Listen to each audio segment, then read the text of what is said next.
Tikus ini, IQ 150. Sampai di rumah, ada ranjang, ada jam. Perabotannya tidak terlalu kuno. Benang, korek api, dan ada satu yang enak dipandang. Poster wanita di pantai.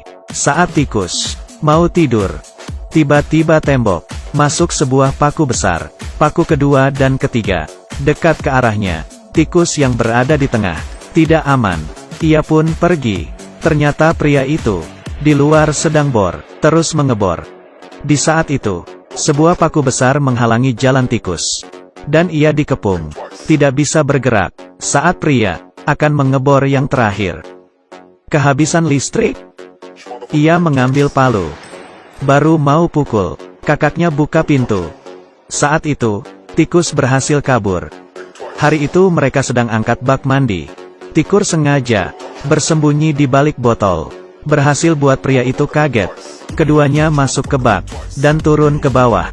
Main roller coaster gratis. Saat sudah selesai, tiba-tiba, baknya jatuh ke dalam es.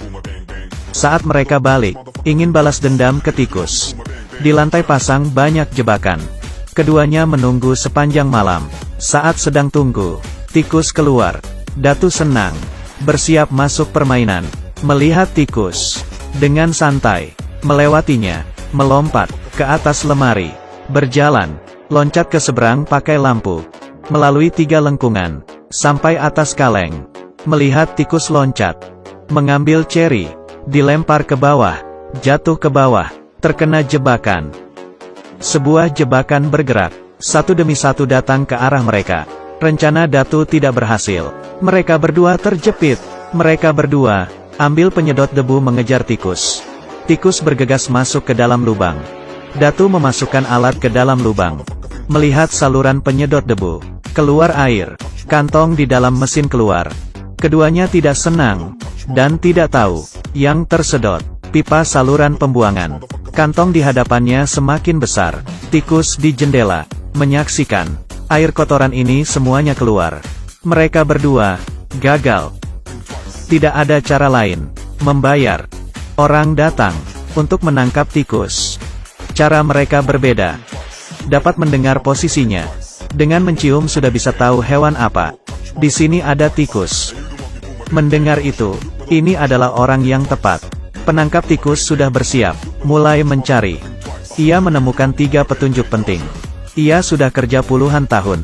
Pengalamannya banyak. Mengeluarkan alat. Pakai sebuah kapitan dan ambil.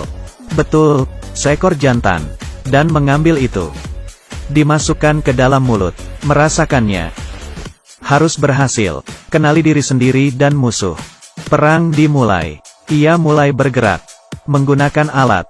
Mulai melihat posisi lubang tikus. Tiba-tiba tidak ada sinyal. Saat itu tikus mulai beraksi. Menggeser tali ke pipa saluran. Bergegas pergi keluar. Saat penangkap tikus sadar talinya putus. Di saat itu, kenapa familiar? Bergegas lihat jendela. Memperbesar 30x. Melihat tikus. Mengaktifkan saklar. Roda berputar. Mulai menarik. Penangkap tikus. Dari lantai 2 ke lantai 1. Merusak pintu keluar. Dan berhenti di luar. Terpenting. Tikus tahu dia suka makan kotoran. Kasih dia 1 biji. Dan kembali ke rumah. Penangkap tikus diselamatkan. Di depan. Mendapat pukulan serius. Dalam karirnya. Ini sebuah kemaluan. Datu kembali ke rumah. Rumahnya kacau balau. Keduanya ke dapur. Dan sadar. Sandwich bergerak. Xiao Kuan ambil panci. Mulai bergerak. Datu yang kehilangan akal. Terus mengejar tikus. Tikus kecil mengenal jalan. Tapi Datu semakin naik, semakin sempit. Ia pun tersangkut di lubang. Xiao Kuan buru-buru ambil senter. Diarahkan ke Datu. Tikus mengambil kesempatan. Melepas tombol gas. Di saat itu, senter rusak. Dan kebetulan, tikus pindah rumah. Hal pertama, agar masalah selesai, ia nyalakan korek api. Mulai keluar api. Di saat itu, Datu terlempar keluar. Dan masuk ke dalam sungai. Jatuh ke dasar, di atas bak mandi. Di situ Xiao Kuan terlempar ke lemari. Baru ingin bangun, lemari belakang jatuh ke tubuhnya. Palanya tertimpa dan jari terjepit. Di saat itu Datu kembali, dan Xiao Quan juga sudah beranjak. Keduanya mulai, dengan pengalamannya sendiri, mengayunkan tangan. Selanjutnya, akhirnya, semuanya, ternyata Datu mulai marah dan kesal. Ambil senjata dan menembak. Tikus panik, bergegas masuk lubang. Ia memasukkan senjata ke lubang. Tapi ia tidak tahu, di bawah pistol, ada bom penangkap tikus. Saat tembak, langsung, dari bawah meledak, lantai pun hancur. Keduanya langsung, terjatuh ke bawah.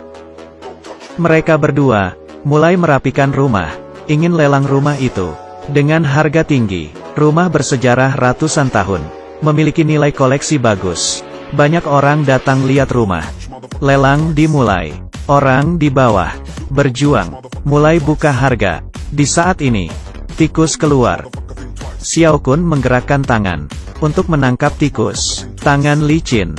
Tikus masuk ke dalam baju. Ia pun geli menari-nari. Rokok di tangan masuk ke dalam rambut gadis pirang, mengeluarkan asap. Gadis pirang panik. Datu datang meniup, mencoba buat api padam. Ia mengambil bir dan dituangkan ke sana. Keadaan jadi kacau. Tapi orang tua di atas masih lanjut lelang. Xiao Quan membawa saluran air, tapi untungnya api sudah padam.